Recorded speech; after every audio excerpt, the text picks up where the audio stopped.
back to another video. In today's video, we're doing a species spotlight on the moss ball, the Marimo moss ball. And Marimo means a bouncy ball, and mo means a plant that grows in water. So that's the science. That's what the Marimo means, and it's called the Marimo moss ball. Now, Marimo is a type of algae. It's a type of spirulina algae, I believe. Correct me in the comment section if I am wrong. And now you may be wondering, why am I doing a spotlight on this? Because this plant is so versatile. We're going to talk about the care. We're going to talk about the benefits. We're going to talk about the 1 or 2 drawbacks that they have. And I'm going to show you some footage throughout this. And yeah, thank you to Memes Die Eventually from my Discord for some of this footage, and thank you to Thrive Pet Design for some of this footage, and thank you to Google for some of these pictures.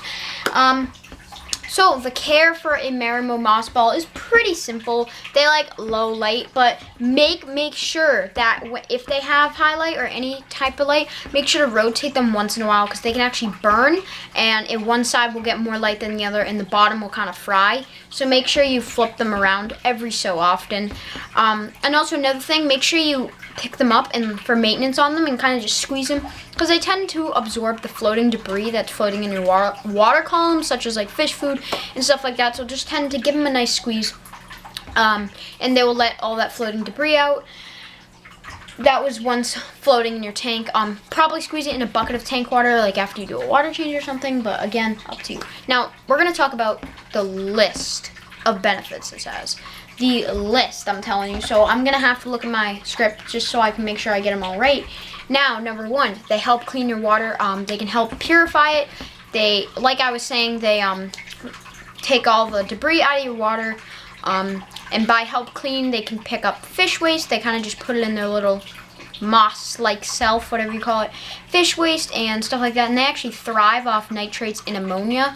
So they will grow super quick if you have nitrates and ammonia and decent light. You don't want too high light, like I said, that can definitely fry them. And if you do have too high light, maybe put them in some shade or anything like that. Now, they are a form of algae, so if you have any shrimp or snails, they will absolutely love, and when I say love, I mean love, this type. Thrive Pet Design on YouTube and on Discord has told me that shrimp and snails would like them, and she said she has shrimp and that some of her shrimp has seen nibbling at it. So I did some research on my own, and apparently shrimp love them because it's a different type of algae.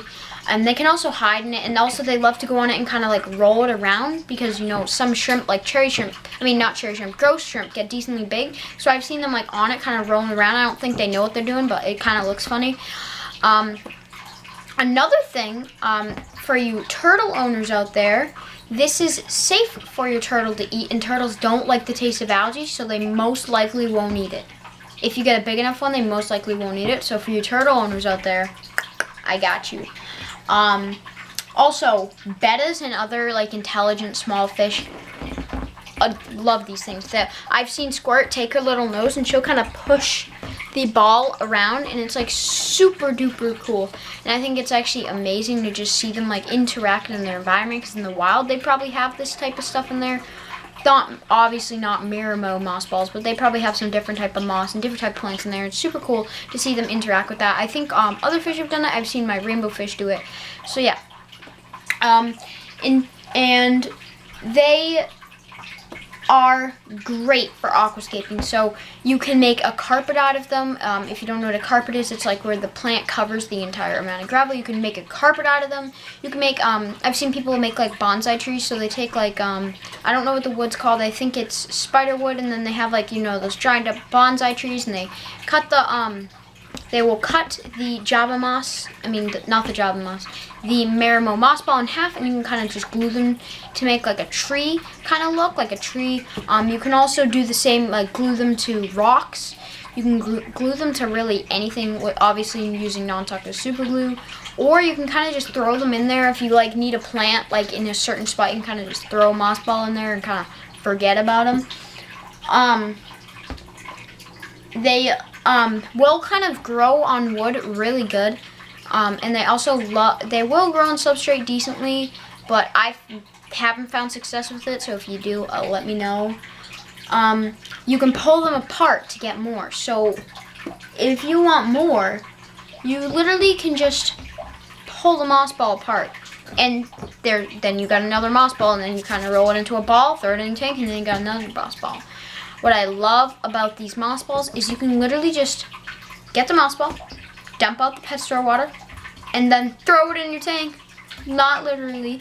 And then you got your moss ball, and you don't even need to do anything with it. It's just in there. Rotate it once in a while, squeeze out the debris and bucket once in a while, and you're good. You're absolutely goated.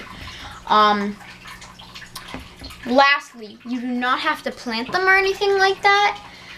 You can kind of, like I said, just throw them in a tank. So that's a lot of help for some people who like some newbies. So you can even put this in a non-planted aquarium. You can kind of just toss it in there, and just to help with some nitrates. My sister has one in her non-planted aquarium, and it's great. You can also, now we're gonna move on to some drawbacks. Now, there's not a few drawbacks. They don't have a lot of drawbacks, but they don't always stay in one place. Now, they kind of have a mind of their own. Not literally, don't take this seriously. I'm not saying a moss ball has a mind, but most Marimo moss balls, if you have too much flow, they kind of just float around. And also, for the first 3 days you have them, they might not sink right away, so kind of just take the moss ball, squeeze it underwater, and kind of let it go, and it should sink better. And if you want it to stay in one place, you can kind of you can put like a piece of rock on it. You can kind of like bury it in the substrate a little bit. You can make a carpet out of it. You could probably jam it into some wood and like rocks together, and that might work. Now, thank you guys. I know this was probably a short video, but thank you guys for watching another of my videos. If you guys did enjoy, make sure to smash that like button, smash subscribing. If you guys like my new background with those pictures up there, these will be improving. I'm gonna draw more, but if you guys like that, comment down below. And if you made it to this point in the video, comment down below school. If you made it to this point in the video, comment down school. And yeah, thank you guys for watching, and I hope you did enjoy, and I'll see you guys on the next one. And make sure, if you want to get a moss ball, make sure to do a bit more research on them, because they're really interesting. And make sure you use this moss ball. And if you guys want to see, comment down below what you guys want to see for the next plant spotlight or species spotlight. I can even do it on some reptiles. And I'm gonna see you guys on the next one. Make sure to do research, and I'm out. Peace.